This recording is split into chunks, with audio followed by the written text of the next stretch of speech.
रात का समय जब चारों ओर सन्नाटा होता है और मन अपने ही भय से सामना करता है। कहा जाता है कुछ शक्तियाँ ऐसी होती है जो दिखाई नहीं देती पर महसूस अवश्य होती है। पिशाच साधना, क्या यह केवल अंधविश्वास है या फिर सचमुच कोई ऐसी शक्ति जो इंसान को दे सकती है असीम बल या फिर छीन सकती है उसकी शांति? आज हम जानेंगे पिशाच साधना का अनुभव और उसके रहस्य और उसकी अंतिम सीख।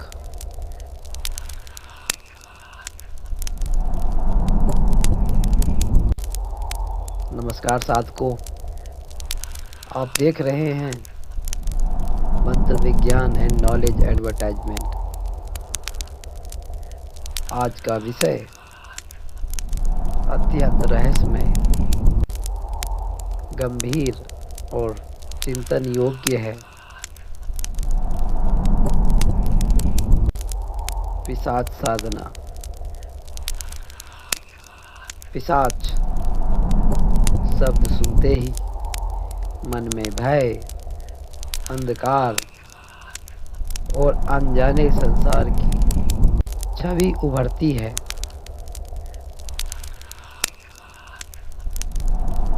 लेकिन प्रश्न यह है, क्या पिशाच वास्तव में अस्तित्व रखते हैं? क्या यह किसी सूक्ष्म लोक की शक्ति है या यह मनुष्य के मन का ही अंधकारमय रूप है? आज हम इस वीडियो में विस्तार से जानेंगे पिशाच साधना क्या है, एक साधक का अनुभव कैसे होता है और सबसे महत्वपूर्ण इसकी अंतिम सीख क्या है। इस वीडियो को अंत तक अवश्य देखें, क्योंकि अंतिम भाग में जो बात सामने आएगी वह आपकी सोच को बदल सकती है।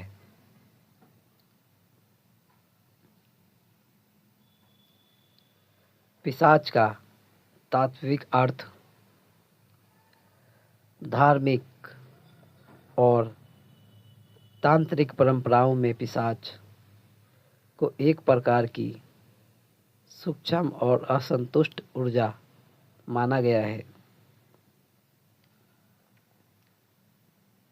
कई पुराणों और लोक कथाओं में पिशाचों का उल्लेख मिलता है, परंतु ध्यान रहे सभी कथाएं शाब्दिक नहीं होती। कई बार वे प्रतीकात्मक होती हैं। तात्विक दृष्टि से पिशाच का अर्थ हो सकता है तीव्र और असंयमित इच्छा, असंतुष्ट चेतना, नकारात्मक ऊर्जा, भय और मोह का रूप। कुछ तांत्रिक साधनाओं में यह माना जाता है कि पिशाच साधना द्वारा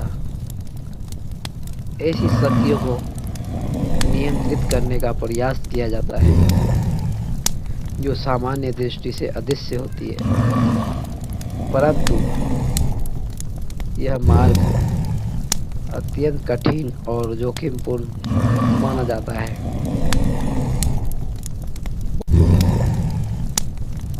साधना का वातावरण परंपरागत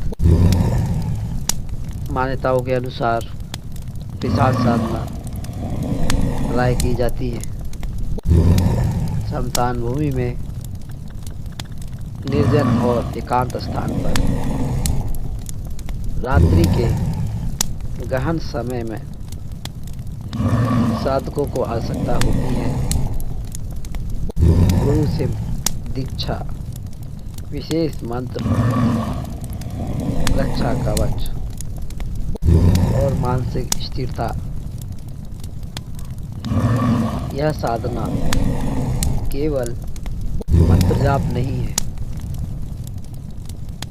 यह भय, भ्रम और मानसिक दृढ़ता की परीक्षा है। यदि साधक का मन अस्थिर हो तो वह स्वयं ही अपने भय का शिकार हो सकता है।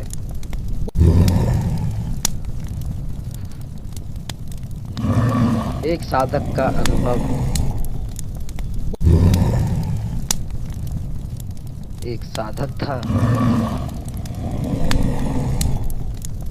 जिसे असाधारण शक्ति की प्राप्ति की इच्छा थी।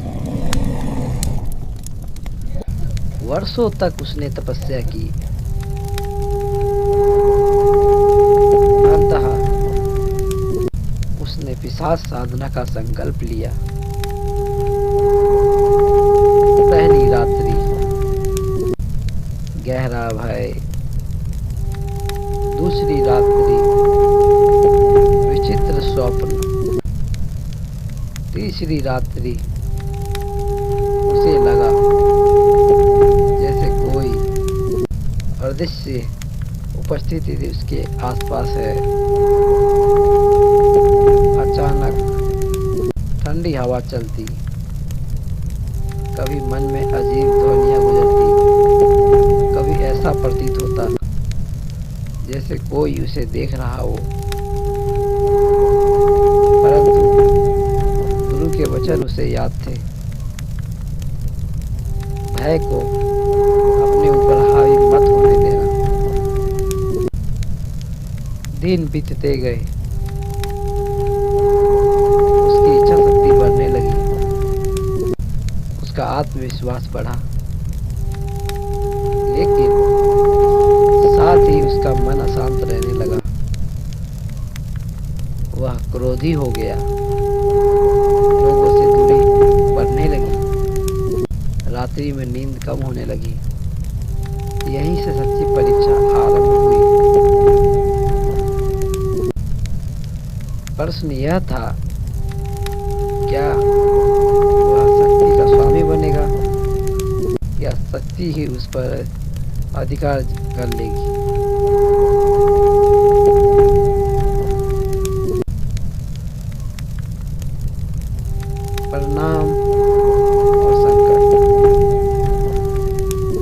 परिणाम और संकट। कुछ मान्यताओं के अनुसार पिशाच साधना से भौतिक लाभ, शत्रु में विजय, गुप्त जानकारी, प्रभाव और आकर्षण जैसी सिद्धियां प्राप्त हो सकती है। परंतु हर शक्ति की एक कीमत होती है। कई कथाओं में यह भी वर्णित है कि साधक का स्वभाव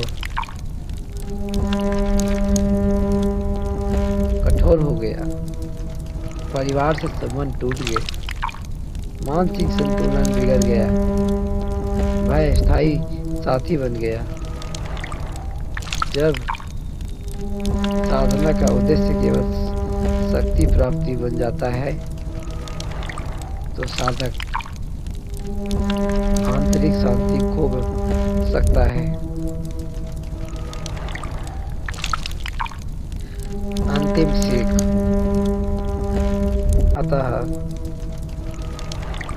अंततः वह साधक अपने गुरु के पास लौटा।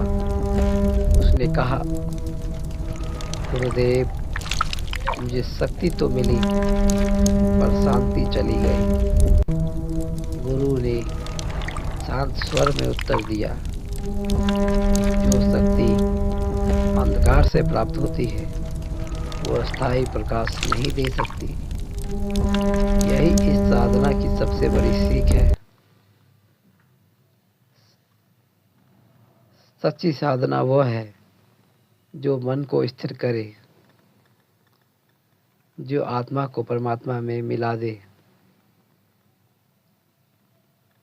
जो आत्मा को प्रकाशित कर दे, जो करुणा और संतुलन सिखाए। शक्ति प्राप्त करना सरल है, परंतु स्वयं पे विजय प्राप्त करना कठिन। हमारे भीतर भय, लालच और अहंकार ही वास्तविक पिशाच है। यदि हमने उसे जीत लिया तो बाहरी किसी भी वस्तु की आवश्यकता नहीं, ना ही किसी शक्ति की आवश्यकता। पिशाच साधना एक रहस्य हो सकती है, एक प्रतीक हो सकता है, या केवल मन के अंधकार का प्रतिबिंब। निर्णय आपका है।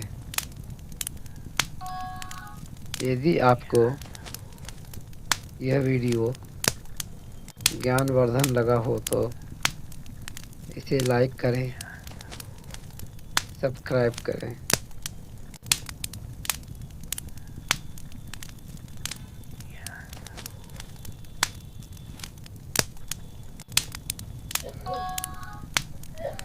और मंत्र विज्ञान एंड नॉलेज चैनल को सब्सक्राइब अवश्य करें।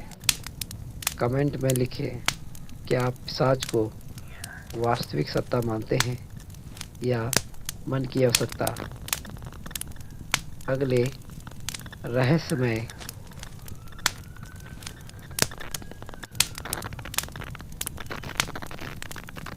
विषय के साथ फिर मिलेंगे। धन्यवाद। हर हर महादेव। जय श्री महाकाल।